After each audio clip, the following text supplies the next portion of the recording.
अस्सलाम वालेकुम दोस्तों, क्या आप जानते हैं 26 जनवरी को यौम जमहूरिया क्यों मनाया जाता है? और अपने हिंदुस्तान का कॉन्स्टिट्यूशन 26 जनवरी 1949 में पूरा हुआ था, लेकिन फिर भी कॉन्स्टिट्यूशन को 26 जनवरी 1950 पर क्यों लागू किया गया था? ये बात 1920 की है, जब गांधी जी ने तहरीक अदम ताउन को अचानक से रोक दिया और पूरे हिंदुस्तान में her freedom fighter dominion status की डिमांड करने लगे। जबकि 1926 में कनाडा, ऑस्ट्रेलिया और न्यूजीलैंड को डोमिनियन स्टेटस मिल चुका था। नेहरू जी ने लाहौर सेशन में गुस्से में आकर पूर्ण स्वराज यानी मुकम्मल आज़ादी का वादा करते हैं। तब कांग्रेस ने फैसला किया कि डोमिनियन स्टेटस नहीं बल्कि उन्हें मुकम्मल आज़ादी चाहिए। लेकिन हिंदुस्तान को आज़ादी 15 अगस्त 1947 को मिलती है और इसी 26 जनवरी की अहमियत को बरकरार रखने के लिए 26 जनवरी 1950 को हिंदुस्तान आइन यानी यौम जमहूरिया नाफिज किया गया। दोस्तों, यौम आज़ादी की जंग में किन किन मुसलमान फ्रीडम फाइटर्स ने अपना हिस्सा लिया था, कमेंट करके ज़रूर बताएं। और आप इस चैनल पर नए हैं तो सब्सक्राइब कीजिए। चार मीनार की चारों मीनारें इस्लाम के चार खलीफा हज़रत अबू बकर, हज़रत उमर, हज़रत उस्मान और हज़रत अली रज़ी अल्लाह ताला अन्ह की याद में बनाया गया था। चार मीनार वहाँ बनाया गया था जहाँ पर कुली कुतुब शाह ने अपनी वाइफ को पहली बार देखा था। चार मीनार की मीनारों तक पहुँचने के लिए 149 सीढ़ियाँ चढ़नी पड़ती है। चार मीनार के खुले छत पर एक मस्जिद है जहां पर 45 प्रेयर का स्पेसेस है। चार मीनार की चारों ओर लगे वाचेस 1889 में निजाम ने लगाए थे। चार मीनार को दूसरे इस्लामिक मिलेनियम एरा के शुरुआत पर बनाया गया था। दोस्तों, ऐसे ही फैक्ट्स के लिए हमारे चैनल को सब्सक्राइब कीजिए।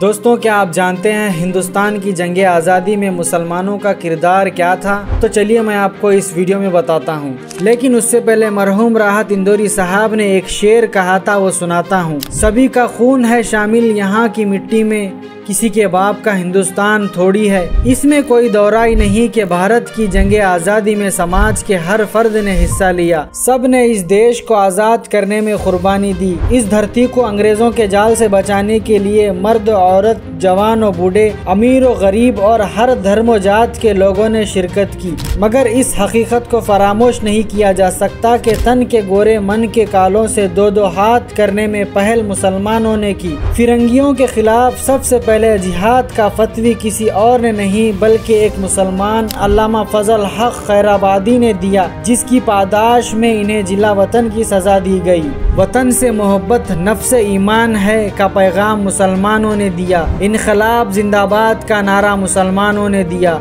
सरफरोशी की तमन्ना अब हमारे दिल में है का जज्बा मुसलमानों ने दिया। गीदड़ की 100 साला जिंदगी से शेर की एक दिन की जिंदगी अच्छी, जैसे फकर मुसलमानों ने दिया। सारे जहां से अच्छा हिंदुस्तान हमारा, जैसा तराना मुसलमानों ने दिया। हत्ता के लाल किला की फजील से बांसुरी बयां कर आज़ादी की मुबारकबाद देने वाले शहंशाह के बादशाह उस्ताद बिस्मिल्लाह खान भी मुसलमान थे। आपने कभी सोचा है कि हिंदुस्तान की आज़ादी की लड़ाई सिर्फ एक तरफा की कहानी नहीं थी? अक्सर जो नाम हमें याद दिलाए जाते हैं उनमें सिर्फ कुछ ही लोग शामिल होते हैं, लेकिन असल में कुछ ऐसे मर्द और औरतें भी थीं जिन्हें हमारी हिस्ट्री भूल गई है। खासकर वो मुस्लिम फ्रीडम फाइटर जो आज़ादी की लड़ाई में एक अहम किरदार थे। क्या आप जानते हैं कि टीपू सुल्तान का रॉकेट टेक्नोलॉजी में क्या ताउन था, या फिर बेगम हजरत महल का नाम क्यों इतिहास के पन्नों में खो गया? आज हम जबरदस्त हिस्ट्री के फैक्ट्स के बारे में बात करेंगे जो हिंदुस्तान की शान को दिखाते हैं। दुनिया की पहली रॉकेट आर्टिलरी हिंदुस्तान में बनाई गई। अगर आपको लगता है कि रॉकेट सिर्फ नासा या रशिया की देन है, तो ये जानकर हैरानी होगी कि मैसूर के हुक्मरान टीपू सुल्तान ने 18वीं सदी में दुनिया की पहली आयरन केज रॉकेट बनाई थी। ये रॉकेट्स ब्रिटिश और यूरोपियन रॉकेट से कहीं बेहतर थे। जब ब्रिटिश ने टीपू सुल्तान को शिकस्त दी तो इन्होंने इन रॉकेट से मुतासिर होकर अपनी मिलिट्री के लिए नए रॉकेट्स बनाए। इसका मतलब ये है कि शदीद मिसाइल्स के पीछे जो सोच हमने खुद हिंदुस्तान में शुरू की थी